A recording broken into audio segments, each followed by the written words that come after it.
Welcome back everybody. So this is gonna be a quick update video for you guys on stock market, and let's start with Dow Jones, which is down 0.28%. Nothing big right here, right? But look at right here, almost 2.5% gone, and new low today here on nasdaq. S&P also down 1.45%, and Russell also down 1.42%. So here's 11 sectors that makes up S&P 500. On top, we're seeing a risk-off move here in the market. Consumer defensive, utilities, energy names on top. And then what we got, guys, especially down here, communication services. And that big sell-off here on communication services came from Google and Meta. Real estate, consumer cyclical, that's Amazon and Tesla. And technology, overall taking a massive beating today. Industrials also down, healthcare, basic materials. On top, you got defensive name and especially a risk off move here in the market. So what do we have here on stock market map? Especially consumer defensive, healthcare, those are green. Energy sector right here, it's not green by a lot, but it's green. But look at right here, guys. I mean, if you look right here from the top and just go back to the left side, what do you see? Amazon down big, almost 6%. Google earnings, it wasn't that bad, but down almost 10%. Meta down before the earnings tonight, 4%. Tesla down over 1%. And look at right here, semis and Nvidia down almost 5%. AMD, Intel, Qualcomm, all are in deep red. Microsoft was up almost 5%, gave away some of the gains, now up 2.83%. And Apple, the market leader, down close to 1.5%. So market is telling us something. It could be a time where we see big names coming down, and maybe some of these names right up here, including energy, going right back up. And this is a completely risk-off move here in the market today, guys. Especially selling all these mega names, and especially selling Magnificent Seven, except Microsoft. So on SPY ETF, I'm starting with a weekly chart right here to show you guys what is happening and how oversold things are getting right now. Look at this Bollinger Band on this weekly chart, setting at 418. 20-week moving average right here, this red line also setting at 418. And a monthly support we have at 416 to 417. So this is a big level. I would say between 418 up here to 416, SPY needs to hold. If not, these gaps down here can come into play right here. 407 and then one down here, 401. Now that we actually broke this range, it was trading between 420 and 425 so far this week. And then last 2 weeks, it was trading between 420 and 430. Now the range is broken right here. It's below 420. So now 418 gives up. Things are getting oversold. But also look at this, guys. I mean, we saw high volume selling before, but look at today. Low volume selling. So that is kind of weird, how we're getting a big sell-off, but the volume is not there. Now, if we look at my screen, and we can also look at HYG. So SPY making actually a lower low. And if you look at HYG, smart money right here, what do you see right here? It's actually making a higher low. So, things can play out, but I'm not just saying that it's going to play out early as tomorrow. And then we can also look at the volume, and it's really low on this big sell-off. So, things can happen, but immediately I would like to see a bounce. If not, definitely these gaps down here can come into play.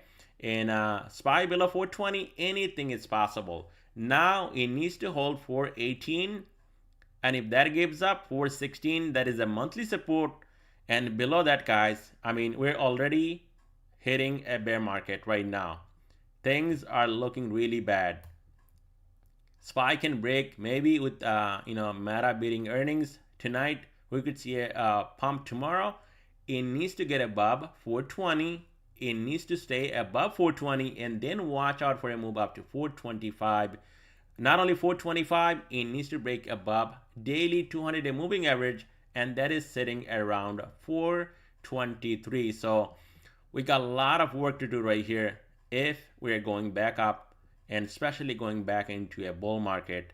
It's not gonna be really easy for the bulls, like we saw before, like here, even here, I mean, going back up, not really making a new high, but we saw a big bounce. And now that it's under all these levels, 430, 420, daily 200-day moving average, it's not looking good at all. So be careful buying the dip, because if this thing cannot hold between 418 to 416, then these gaps down here will come into play, and there is going to be a lot more downside, at least I would say another $10 to $15. To the upside, it needs to break 420, 423, daily 200-day moving average, and then watch out for a move up to 425, and then it's going to look a lot more bullish if we can get above 430. So keep that level right here on SPY on the back of your mind, that until we get above 430, it's not bullish. It could be another lower high before we hit a new lower low on SPY. On nasdaq 100, we got a new low today, guys, breaking below especially this low and the low we got on Monday right here, and making a new low 349.75, and that is extremely bearish right here unless we see a turnaround early as tomorrow. Now 350 gives up, and this one is way too far from daily 200-day moving average, and that is sitting right here around 334. So it's a long way down, guys. 350 gives up, we could see a lot more selling right here on nasdaq, all the way down to especially daily 200-day moving average right here, and then the gap down here 332.91, and that is a $17 down from where it is right now at 350. So things are not looking good for the bulls at this moment. To the upside, it needs to get above especially 355, and only if that happens, you're going to see a move back up to 360. And I'm not even gonna talk about more upside here until we break and hold at least 355 in the short term. So watch tomorrow. We do have earnings from Meta tonight, and that could trigger a big sell-off or a huge pump tomorrow morning, especially here on nasdaq. On IWM, it's down close to 1.5%. Now, a lot of people I see, a lot of folks, they actually make YouTube videos just like mine, but they put out like 20, 50 different charts saying this is what happened before, 2008, 2002, 1987 crash, 1970, 1770, and whatever, guys. But all I need here is one thing to look at to see where the market is going, and that is IWM. Now, a lot of you guys will say, hey, you didn't say anything about that before. Well, I don't make videos every day, and especially I don't talk about 10 different charts every day. But if you're on my Discord, we talked about it before, that IWM, I don't see any big moves on IWM, and where we're seeing triple Q and SPY going up pretty much every time, and this one just getting decimated, especially from this highs right here. And if this one is not bouncing, guess what? There is a weakness in the market, and everything else will follow. And guess what? This is exactly what we got. So I don't need to go and follow 20, 50 different charts, because that's going to make me even more confused. But if I can follow this one here, and if you see a bounce on IWM, a big one, and if this thing is going back into a bull market, that is when you buy every dip in the market. Everything will run. And you can go back, especially here on IWM, and if you look at it, every bull run, this one ran, everything ran. It's not something new. Only in 2023, this one ran, but not big as triple Q or SPY. Even Dow Jones ran, but this one is not running that much. Every time this thing gets up here, gets crushed. And now if you look at my screen, guys, I mean, we're pretty much right here, 162. This was the low back in bear market, and pretty much hitting that today. So extremely oversold. RSI, I think it's at 20. And now, are we going to see a bounce? Definitely, sellers are getting exhausted, not enough volume, so maybe we get to see a bounce back up to 170. So tomorrow, this one here, if you see a bounce above 166, 5-day moving average right here, and only if that happens, you could see a bounce possibly back up to 170. Now, this is where it needs to hold.